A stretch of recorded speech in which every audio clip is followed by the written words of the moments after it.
There is a version of the Carolina coast built entirely for the camera. A boardwalk stretching toward a pier at sunset. A family walking the tideline with their shoes in their hands. A row of pastel beach houses standing shoulder to shoulder behind the dunes, each one rented out 52 weeks a year to people chasing the same photograph everyone else already took. That version of the coast is real, and it draws millions of visitors a year to a shoreline stretching from the Outer Banks down through Myrtle Beach and toward Hilton Head. But a few hundred yards inland from every one of those postcard beaches, past the dune line and the last row of vacation rentals, the coast changes character almost completely, and almost nobody checks in on what has been living back there the entire time. Behind the tourist strip sits a second landscape, a dense weave of maritime forest, brackish marsh, cypress swamp, and slow blackwater rivers that barely register on any vacation itinerary. It is not hidden by distance. In most cases, it is walking distance from the hotel pool. It is hidden instead by attention, by a shoreline economy built specifically to keep visitors facing the water and not the woods behind them. Before we start, if the idea of what sits just past the tree line at your favorite beach town keeps your mind working after the trip is over, go ahead and subscribe, and tell me where along the coast you've stayed, because the animals in this story move through more of it than people expect. Start with the one that has quietly been returning to numbers not seen in generations, an animal most beach visitors would never associate with a coastal vacation at all: the American black bear. Coastal North and South Carolina hold some of the densest black bear populations found anywhere in the eastern United States, concentrated specifically in the Pocosin wetlands, swamp forests and agricultural edges of the coastal plain, the same low, wet, brushy terrain that borders many of the region's most popular beach towns. Wildlife biologists in North Carolina have documented notably large adult males coming out of the coastal counties, animals that have grown substantially heavier on average than bears from the mountains further west, a pattern researchers attribute to the rich, calorie-dense food sources available in coastal agricultural fields and swamp habitat, including corn, soybeans, and the abundant natural mast produced by the pocosin ecosystem itself. These bears are not confined to remote refuge land. Coastal wildlife refuges established specifically to protect them sit directly adjacent to rapidly growing residential and resort development, and biologists tracking the population have noted increasing numbers of bears moving through subdivisions, golf course edges, and the outskirts of beach towns, drawn by unsecured trash, bird feeders, and pet food left outside overnight. Wildlife officials along the coast issue the same seasonal reminders every year, particularly in late summer and fall, when bears are feeding intensively ahead of winter, urging residents and vacationers to secure garbage and outdoor food sources, a request that competes every single season against the sheer volume of short-term renters who have no idea the request even applies to where they are staying. The denial here has a specific shape. People associate black bears with mountains, with national parks, with a landscape of granite and pine, a full day's drive from any beach. The idea that a black bear might be moving through the maritime forest, a quarter mile from a rented beach house, simply does not fit the picture most visitors carry with them. So the picture wins, right up until a trail camera or a dash cam catches one crossing a resort access road at dusk. Move now from the wood line to the water itself, because the second animal on this coast is one visitors accept exists in theory, and then quietly forget the moment they wade into a canal, a lagoon, or the freshwater side of an intracoastal marsh. The American alligator ranges across the entire coastal plain of both Carolinas, its range extending as far north as the border region of North Carolina, historically the northernmost naturally occurring alligator population in the country. Coastal development throughout both states has, somewhat counterintuitively, expanded rather than reduced the amount of alligator habitat immediately adjacent to people, because golf course design across the region depends heavily on constructed lagoons and water hazards. and those lagoons, connected as they often are to the broader marsh and canal system, function as functional alligator habitat almost as soon as the water is allowed to settle and vegetate. Coastal South Carolina, in particular, has built an entire tourism identity partly around this overlap without fully reckoning with it. Golf course communities across the Grand Strand and the Lowcountry post seasonal warnings, run public information campaigns, and in some cases have had to close specific holes or ponds temporarily after a habituated alligator became too comfortable approaching golfers, retrieving balls near the water's edge. Wildlife officials across the region repeat the same explanation. Researchers give everywhere alligators overlap with people. A wild, unfed alligator wants distance from a person and will retreat toward deeper water the moment it senses movement nearby. An alligator that has been fed, even accidentally, even once, begins to lose that instinct, and the transformation, once it happens, tends not to reverse. The scale most visitors underestimate is not the individual animal, which tends to draw a crowd and a dozen phone cameras the moment it's spotted sunning on a bank. It is the sheer number of small connected water features across a single resort development, dozens of retention ponds and lagoons feeding into the same marsh system, each one a plausible home for at least one resident animal, most of them never seen by the majority of guests who stay for a week and never once look past the pool deck toward the water hazard beyond it, and now go past the marsh entirely, out to the exact water families spend their vacation in without a second thought. Because the third animal on this coast does not stay offshore the way most visitors assume every shark does. The waters immediately off the Carolina coast, stretching from the Outer Banks down through the Grand Strand, function as one of the more significant shark nursery regions on the Atlantic seaboard.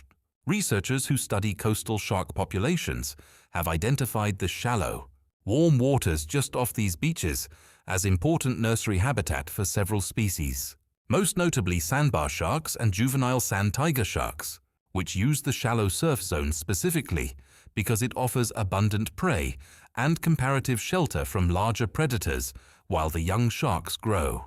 Bull sharks, capable of tolerating both salt and fresh water, have also been documented moving into the sounds and lower reaches of coastal rivers along this same stretch of coastline, extending their range into water that swimmers, boaters, and paddlers treat as calm, protected, and entirely separate from anything resembling open ocean. North Carolina, in particular, has recorded a disproportionately high number of shark encounters relative to its coastline length compared to other states along the Atlantic seaboard, a pattern researchers attribute directly to the nursery function of its nearshore waters, combined with extremely high concentrations of swimmers in the exact same shallow zone the young sharks prefer. The vast majority of these encounters involve juvenile animals and result in minor injuries, consistent with a case of mistaken identity in murky, wave-churned water rather than any kind of deliberate predation. But the frequency itself tells researchers something the postcard version of the coast leaves out entirely. The nursery is not somewhere out past the sandbar.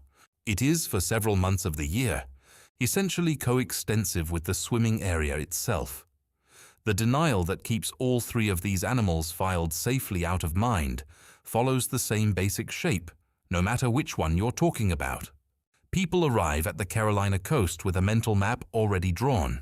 Beach in front, safe woods and marsh behind, ordinary ocean beyond the breakers. And that map is comfortable enough, familiar enough, that almost nobody feels any pressure to revise it during a week-long vacation. The bear moving through the maritime forest, the alligator holding territory in the golf course lagoon, and the juvenile shark working the shallow surf a few yards past where the kids are standing, do not appear anywhere on that map, not because they aren't there, but because updating the map would mean thinking differently about the water and the woods for the entire length of the trip. What the wildlife agencies tracking all three consistently point out, in language nearly identical across bear management plans, alligator advisories, and shark research summaries alike, is that individual risk to any one visitor on any one day remains low, and that the vast majority of encounters end exactly the way they're supposed to, with the animal retreating the moment it registers a person nearby. None of the three species are expanding into the coast by any dramatic new event. They were always part of this landscape, well before the first hotel was built along it, and the coastline's rapid, ongoing development has simply layered a beach town directly on top of habitat. None of the three animals ever agreed to give up.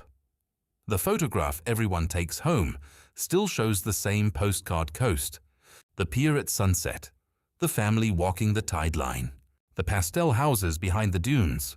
That coast is not a lie. It shares its ground, quietly and constantly, with the other Carolina coast, the one moving through the maritime forest at dusk, holding still in the golf course lagoon, and working the shallow surf a few yards past the swim flags, present the entire time, indifferent to which version of the shoreline the visitor standing at the water's edge came here to believe in. To understand why this overlap has grown rather than shrunk over the last several decades, it helps to look at what actually happened to the land itself, because the coast most vacationers experience today did not exist in anything like its current form, even 50 years ago. Large stretches of the North and South Carolina coastal plain were, within living memory, sparsely populated farmland, timber tracts, and undeveloped pocosin wetland, connected to the beach by a handful of two-lane roads rather than the dense grid of resort corridors, golf communities, and gated developments that now runs almost unbroken for long stretches of the coastline. That development did not arrive on empty ground. It arrived directly on top of habitat that black bears, alligators, and coastal marine life had already been using for longer than any human settlement in the region. Wildlife.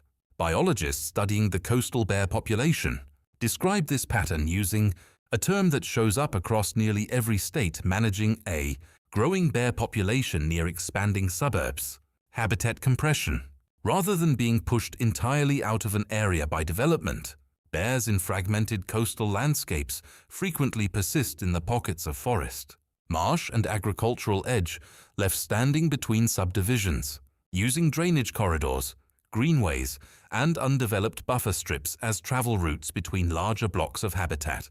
A bear moving between two large stretches of protected pocosin forest may, in the process, cross directly through a golf course, a retention pond buffer, or the wooded edge of a resort parking lot, not because it has any interest in the development itself, but because that narrow strip of cover happens to be the most direct, most sheltered route between two places it actually wants to be.